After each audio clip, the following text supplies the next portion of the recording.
Fala pessoal do Conversas Sustentáveis, como é que vocês estão? Tudo bem por aí?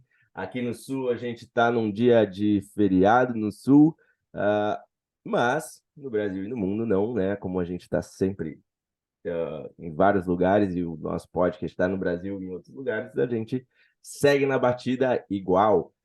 Hoje a gente vai falar de um tema muito legal, que é a importância, na verdade, do reuso da água. A gente falar um pouco dessa questão de água, até que atrele também, né, com a parte de ODS, a ODS 6, que está ligado à água potável e saneamento. E quem vai conversar com a gente hoje é o Diogo Taranto, do Grupo Opersan. Diogo, muito bem-vindo ao Conversas Sustentáveis.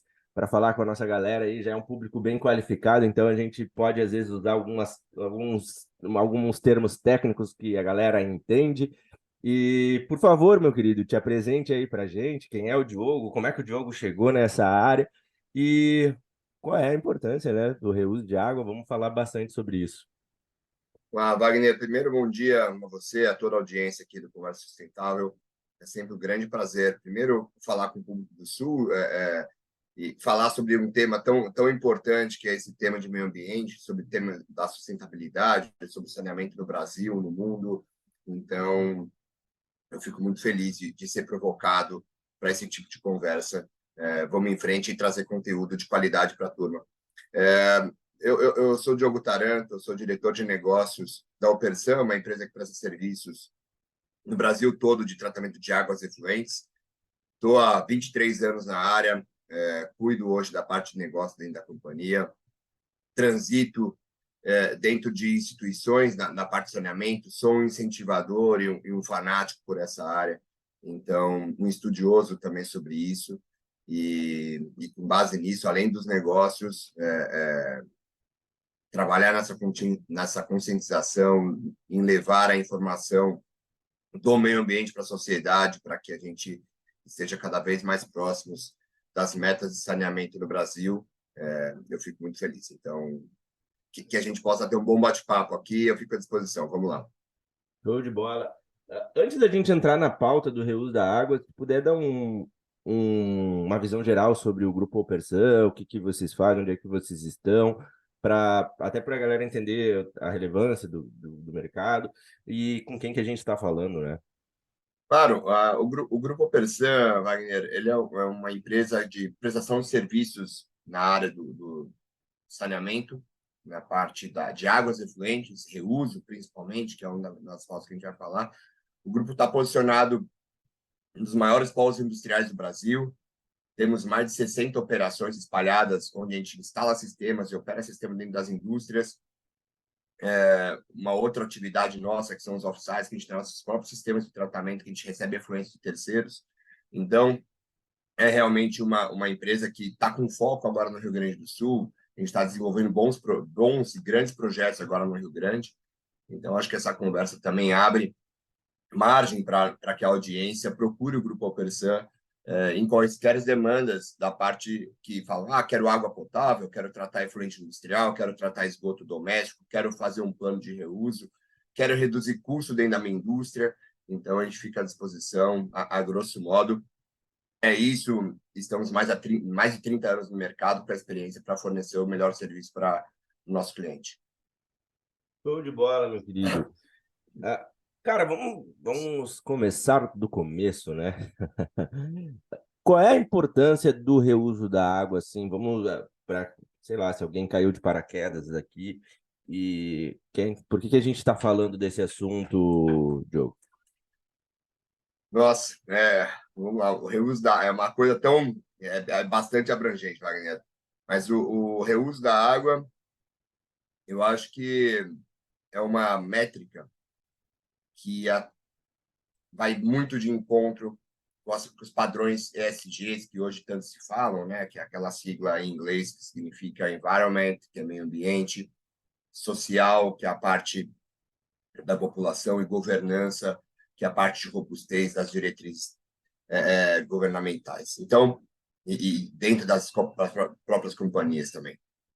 Então, o reuso, quando você aplica o reuso dentro de uma indústria, olhando o âmbito industrial, você atinge diretamente o E do environment, porque você deixa de captar um recurso da concessionária, que esse recurso acaba indo para a população, você acaba deixando de descartar efluente num corpo receptor, num rio, então você deixa de descartar contaminantes, por mais que eles estejam de acordo com a legislação, não tem todos os parâmetros dentro da legislação, então você acaba deixando de descartar o efluente, você contribui com locais que têm muita escassez hídrica, então ele atua muito na questão do meio ambiente. Na parte social, como eu adiantei, quando você faz um reuso, você acaba deixando o recurso nobre, que é de uma concessionária, para ser aplicado para uma população. Então, você realmente contribui em não faltar água para a população. E na parte de governança também, para você instituir métricas, robustezes, planejamentos, diretrizes para consumo de fontes alternativas, você realmente precisa de uma estrutura de governança bem robusta. Então, o reuso, ele tem esse contexto ESG fundamental, algo extremamente sustentável, uma das grandes pilares da sustentabilidade hoje, principalmente no mercado de águas efluentes. Além, claro, de contribuir com a redução de custo da empresa. Então, quando você também aplica o reuso, você deixa de pagar a água para a concessionária, você deixa de descartar o esgoto para a concessionária, você acaba também reduzindo o custo da sua operação e, sem prejuízo aos outros pontos, o reuso ele te permite você gerar dentro da sua indústria uma água de excelente qualidade. Hoje, a gente possui acesso a qualquer tecnologia disposta no mundo, então você consegue gerar de um esgoto, de um efluente industrial, uma água com a qualidade que você quiser para os usos mais nobres que existem dentro da indústria, sejam eles de caldeiras de alto vapor, que precisam realmente de isenção de sais.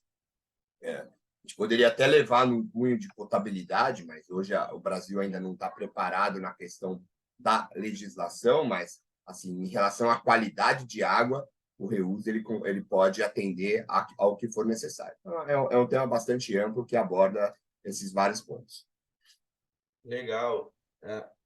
Essas pautas, né, principalmente água potável, que é uma tanto tão importante quanto, por isso, está dentro, né, dessa visão ampla global, né, tangibilizada no ODS 6 da ONU.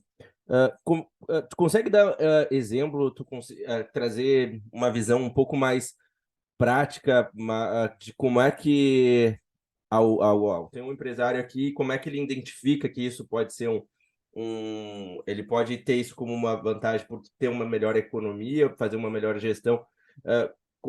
Se tu puder trazer na prática, como é que funciona isso? A ODS 6, para quem escuta a gente aqui, é um dos objetivos do plano da ONU, né? E que fala sobre disponibilidade de água potável e saneamento.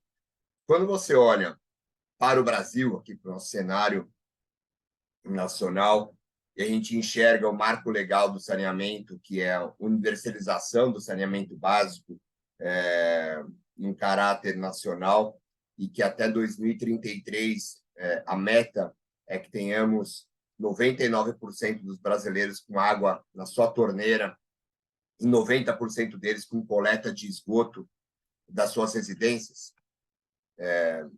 A universalização está ligada diretamente ao ODS 6. Para que isso aconteça, realmente a gente precisa de grandes investimentos na área pública. E hoje o foco se dá muito na área pública. Só que o cunho industrial também é um grande contribuidor, principalmente da contaminação dos corpos hídricos. Então, bom, a área pública, a gente vê que o marco do saneamento está endereçando muita coisa. O próprio Rio Grande tem agora a entrada da nova concessão para atendimento dos municípios da Grande Porto Alegre. Outros grandes exemplos no Brasil, que a gente olha para o Rio de Janeiro, a gente olha para Espírito Santo, você olha para o Paraná, você olha aqui para São Paulo, são vários estados já com vários exemplos de concessões privadas muito bem robustas que acabam trazendo benefício para a população. E isso a gente vai precisar de muito investimento. Dizem, são números 800 bilhões, 900 bilhões, mais de um... São números realmente muito, muito grandes. Capital intensivo para a construção de redes, infraestrutura de coleta, distribuição e próprio tratamento. Do outro lado da página, a gente tem a questão industrial, que também contribui. E quando você fala assim, o efluente doméstico sanitário da população, ele tem um volume muito alto e uma carga de contaminação não tão grande quanto o industrial. E o industrial, de repente, tem um volume maior, ou menor e uma carga, um potencial poluidor maior. Então, você precisa aqui realmente trabalhar para a contribuição da ODS 6, não só no público, mas também no privado, também na indústria, focar em métricas de reuso, focar em melhoria da legislação, em controles, em eficiência de tratamento. Então, tem uma série de questões relacionadas a isso. Falou ali da pauta do saneamento, da questão de 2033. Saiu uma matéria, acho, até tenho ela aqui, vou abrir, que é da Jovem Pan com o presidente do Instituto AEGEA, o Edson Carlos. E ele, na visão dele, essa questão de 2033 é inviável e acha que com tudo que foi programado, a visão de se concluir é só em 2040. O que tu vê dessa ponto? Acha que é factível ou que, de fato, é algo muito arrojado essa meta para 2033? Conheço bastante o Edson, é uma pessoa excepcional, tenho muito carinho, muito empatia por ele. Conheço o grupo AEGEA também, e são pessoas muito sérias, uma das empresas realmente que fazem um trabalho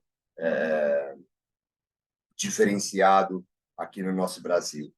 E eu concordo com eles. Eu acho que a meta colocada para 2033 é uma meta que ela acaba sendo pouco tangível, se podemos dizer assim, frente ao que tivemos de retrocessos, a questões específicas o início desse ano, com a entrada do novo governo, da gente buscar retrocesso ao próprio marco do saneamento, colocar o marco do saneamento em xeque, e isso traz uma insegurança jurídica enorme para dentro do país.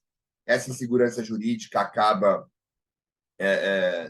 fazendo com que os investidores que pudessem acelerar esse marco do saneamento, essas implantações, essa infraestrutura, eles ficassem mais acanhados na questão de colocar o dinheiro, e realmente isso acaba procrastinando um pouco mais as tomadas de decisão e alongando um pouco mais a meta. Então, eu acho que houve retardos na questão da própria aprovação do marco, ele saiu, agora tem algumas questões relacionadas às implantações, às seguranças jurídicas, então, e todo um contexto até industrial, econômico do país, que fazem com que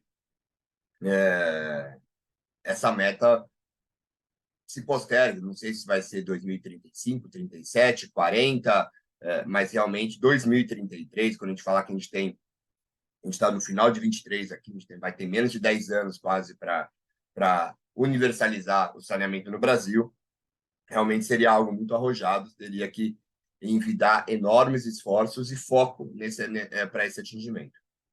Perfeito. É um tema muito complicado, até era uma pauta que eu queria falar, porque a gente tem lá no grupo no Conversas Rentáveis um grupo bem seleto ali, com vários C-levels e investidores. Eu sou oriundo do setor de energia, então também entendo quando a questão, o marco, o que impacta no grupo de investidores, a insegurança que causa. E E é justamente isso, né? O Brasil fala tanto de crédito de carbono, de operação, que são importantes também, tem pautas que precisam, mas às vezes a gente não tem o básico, né? A gente deixa muito a desejar. Parece que a gente quer ir direto para a sobremesa, entre aspas, que é o crédito de carbono, e esquece da pauta básica do arroz e feijão. Então, são desafios que a gente precisa olhar assim, e como é que a gente pode fazer isso acontecer para que todos tenham uma melhor qualidade de vida. O que tu acha que precisa ser feito para esse processo acelerar, acontecer de fato e a gente poder pensar em novas alçadas? O Wagner, o saneamento, o básico está no nome, né? É o saneamento básico. Então, é até uma contradição falar assim, não temos o básico. E isso eu acho que está dentro do contexto de ainda sermos um país do terceiro mundo, de sermos a eterna promessa, é, tanto no básico, como na saúde, como na segurança pública, como na educação. Então, são 4 pilares aqui que a cada 4 anos a gente escuta sempre as mesmas ladainhas e a gente precisa ter as ações. Eu acho que uma das ações foi posta, que foi esse marco do saneamento, foi a abertura para a entrada do capital privado dentro das concessões. A gente não pode ter retrocesso em função disso. Eu acho que não vai, realmente acho não terá pelas discussões que houve no início do ano e agora a gente precisa dar mais tração nessas execuções das próprias concessões, no lançamento de editais. Eu acho que isso acaba avançando na questão pública. A indústria precisa olhar muito para a questão do reuso, precisa olhar muito para a questão de tratar os seus efluentes de forma correta e reduzir a informalidade. No Brasil, hoje, há muita informalidade. A gente fala, puxando para um paralelo aqui da Opersan, a gente fala que hoje o nosso maior concorrente é o ralo, não é o fulano Y, X ou Z, é o ralo, porque há muita informalidade no Brasil. O efluente, diferente do resíduo sólido, quando você tem uma chuva muito grande, o cara que não é correto, ele abre a torneira e o efluente sai para o rio. E ninguém consegue ver. Está chovendo, aquela coisa toda, de repente aparece uma espuma e tem que rastrear. Tá? O resíduo sólido, se a pessoa tira da empresa, coloca no meio da rua, a pessoa vai ver um monte de lixo lá, chama atenção. O efluente é diferente, então é uma dificuldade. Um grande ponto, eu acho que para acelerar mais esse processo também, vai de encontro à parte de legislação. O Brasil tem uma legislação ambiental muito forte, principalmente na questão florestal, aquela coisa toda, mas ainda a gente está falando que, por exemplo, aqui em São Paulo, da onde a gente fala aqui, o decreto que estabelece parâmetros de descarte de efluente em corpo receptor, pelo órgão fiscalizador aqui do Estado, é de 76. A gente está falando que a gente tem aqui 50 anos quase atrás. Muita coisa avançou. A gente tem legislações realmente. É uma boa legislação? Não é ruim. Mas eu acho que o mundo mudou. Novos contaminantes entraram. Então, eu acho que o cunho da legislação, ainda que São Paulo tem, Rio Grande do Sul tem, de formas robustas, são exemplos. Rio de Janeiro tem, grandes estados têm, outros não têm. Outros são pautados na legislação federal.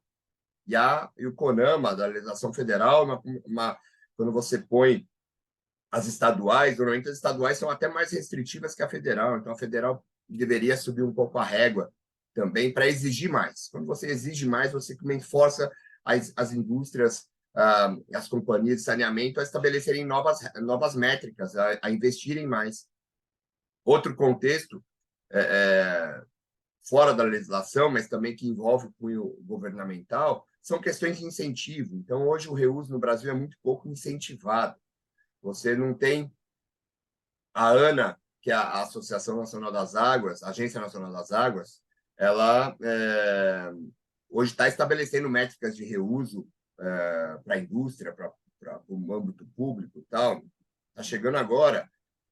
algo que demorou para acontecer, e então você ter métricas, incentivo ao reuso, de repente a indústria que faz um reuso tem um incentivo tributário, uma indústria que capta água de uma fonte alternativa, como por exemplo lá no Ceará, que tem a parte de dessalinização de água, tem incentivos tributários. Então, tudo isso acaba incentivando a parte do fornecimento de água e do tratamento de efluentes. Perfeito. Se tu puder trazer assim para a gente, como é que se enxerga os benefícios de ter do saneamento básico para a população? O que isso acarreta de melhoria tanto na saúde, né, na qualidade de vida das pessoas, mas para a economia de uma maneira geral? Bom, várias formas de falar isso, de trazer isso, né? Tem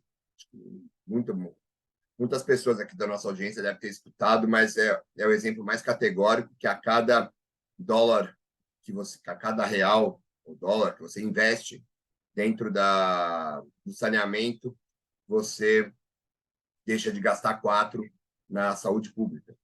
Então, esse próprio exemplo ele é diretamente aplicado à população. Quando você investe no saneamento, você poupa dinheiro na saúde pública, acaba sobrando, entre aspas, dinheiro para você aplicar em outras questões muito mais necessárias, que é o que a gente estava falando, segurança pública, educação, a própria saúde pública. Então, você consegue trazer o benefício direto para a população através do saneamento básico. Você acaba tendo mais assiduidade. Então, tem um estudo do Trata Brasil, que a Opersan, inclusive, é associada do Instituto Trata Brasil. Eu acho que hoje é uma das melhores fontes de informação do saneamento básico no Brasil, o Instituto Trata, que faz uma relação à disponibilidade das crianças na escola, a questão da educação também. Então, saneamento básico avança na educação, saneamento básico te permite você ter uma saúde pública melhor, saneamento básico ele te poupa recursos para investimento em outras matérias do universo nacional. Perfeito. E aí a pergunta que eu ouvi as pessoas aqui me dizendo, se a cada R$ 1 tu economiza 4 na saúde, por que isso não se torna uma prioridade? Essa é a pergunta do milhão, na verdade. E é onde a gente bate muita tecla. No passado, muita gente falava que tubo enterrado não recebe voto, né? E existia essa outra lógica, assim, construir rede de captação é obra embaixo da terra e não ganha voto. Então, eu prefiro construir uma ponte.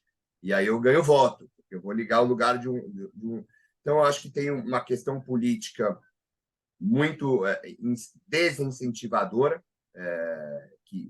mas que hoje, com a questão das ODS, que traz um tema da ONU, hoje a questão do próprio marco do saneamento, em você conseguir ver, até na própria imprensa, muito mais conversas e matérias estruturadas sobre saneamento. Esse próprio podcast, eu não sei qual que é a história, mas conversas sustentáveis, eu não sei se ele existia há 10 anos atrás. Então, acaba 4. 4 anos.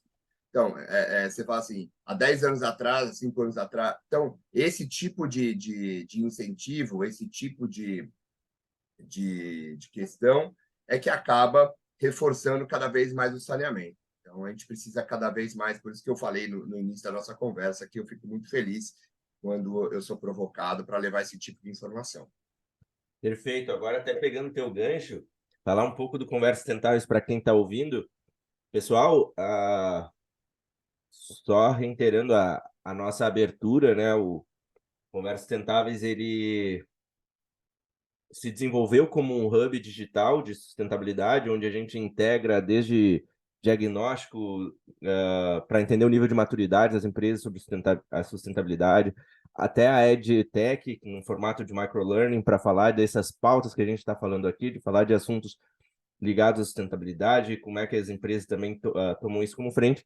E agora, olhando também para a pessoa física. Então, para você que está ouvindo e quer saber mais sobre sustentabilidade, a gente tem algo que você possa aprender e aprender com quem faz na prática, né? Então, as jornadas, as trilhas são tudo feitas por os executivos que estão na ponta lá fazendo o dia a dia nas suas empresas, com investidores que estão olhando para esse mercado.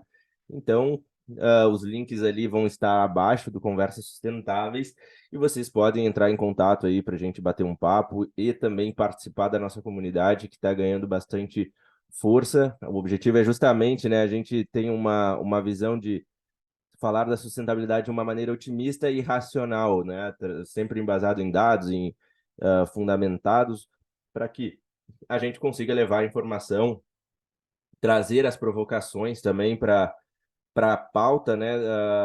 E como é que a gente pode se beneficiar, né? E os pontos principais que a gente tem é conscientização pública e educação, então partiu desse podcast justamente fazer isso, conscientizar na EdTech, na parte de educar, e os outros são fomentar inovação e tecnologia, então a gente está olhando para startups que são ligadas a ESG, sustentabilidade. Se tem uma startup ligada a ESG e sustentabilidade, também nos procure para a gente conversar.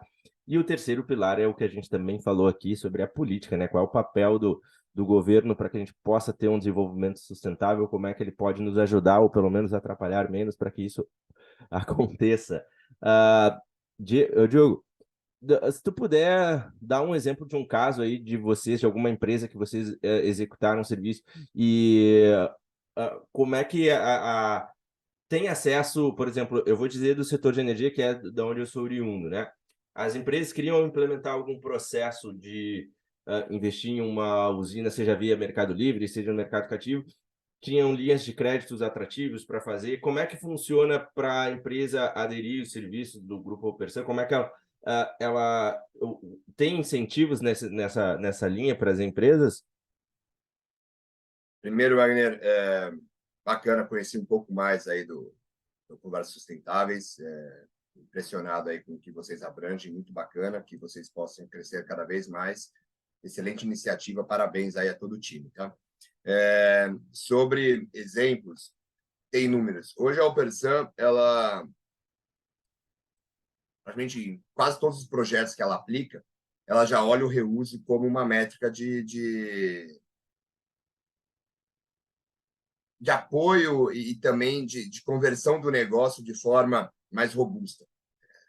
Seja ele por uma questão de redução do custo, seja ele por um ganho de qualidade do efluente, seja ele por fornecer uma água de mais alta qualidade para o nosso cliente. Então, o reuso realmente ele tá inserido já como standard dentro do nosso processo.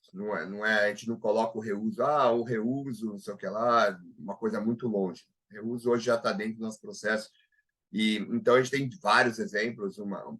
Um desses é o reuso que a gente está implementando agora numa indústria metalmecânica aqui em São Leopoldo, e a gente está começando o projeto, e é um projeto muito bonito, é um projeto onde o cliente já tinha um sistema de tratamento operando, e muito bem operado, inclusive. Tinha uma qualidade de efluente excepcional, que era descartado no rio, e aí eles olhando todo um contexto de sustentabilidade, um contexto de busca de autonomia de água, um contexto de busca de qualidade de água, resolveu se implementar um reuso através do efluente deles. Então, eles recebem os efluentes industriais, os efluentes domésticos e sanitários, carregados de contaminantes, passam pelo processo instalado atualmente, e depois a gente coloca lá um sistema de ultrafiltração, e depois da ultrafiltração, uma osmose reversa. Então, a gente usa duas das melhores tecnologias de membranas de tratamento para produzir uma água de excelente qualidade e retornar para dentro do cliente. Então, esse é um grande exemplo que está em curso agora no Rio Grande. A gente está no processo de implantação desse projeto, ele deve partir no início de 24. Então, esse é um exemplo. Para contratar o Persan, temos aqui o nosso nosso site, que é o opersan.com.br. Nele tem nosso blog, que traz muitas notícias, traz muita informação, muito conteúdo. Tem o acesso direto às nossas modalidades de trabalho, que é o on-site ou o off-site. O on-site, onde a gente instala dentro do cliente, opera dentro do cliente. O off-site, onde a gente recebe o efluente que o cliente não trata dentro da sua própria empresa. Então, a gente pode... eu acho que a melhor fonte aqui, se falar o e-mail, é contato@opersan.com.br. A Opersan está localizada em São Paulo, mas como sua matriz, mas com operações no Brasil inteiro. E eu agradeço a conversa e essa disponibilidade, essa abertura para a gente bater esse papo.